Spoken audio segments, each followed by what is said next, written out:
looks like this now. Oh, eto yung perfect. At dahil nga ang daming na-curious ng tattoo lipstick na yan, wow naman talaga. But I got a lot of questions kung may morena shades na ba. So good news because we have here 01 in the shade chocolate. So of course, hindi ko napapatagalin. We have a natural lighting from the outside talaga, okay? So what you see is what you get tong shade na to.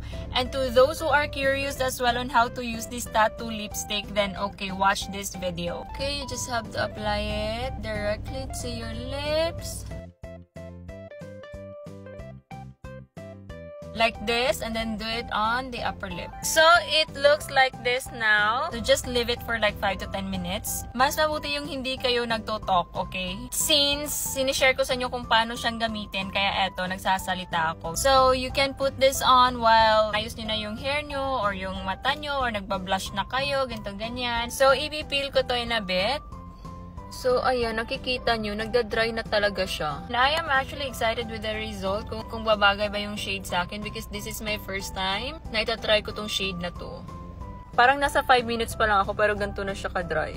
Okay, here we go! OMG. I got the same reaction from before. Just that it's not perfect. Peel off. Okay, dito. Oh, eto yung perfect sa up. Oh my god. Okay, so this is it. This is the final shade. Ayan, natattoo na siya sa lips mo and apaka-natural looking naman ang pagka-brown shade niya. One of the reasons why I love using tattoo lipstick because nasasali niya yung dry skin sa lips mo. Kaya naman ang smooth sa lips afterwards. It's long-lasting and it's transfer-proof, smudge-proof.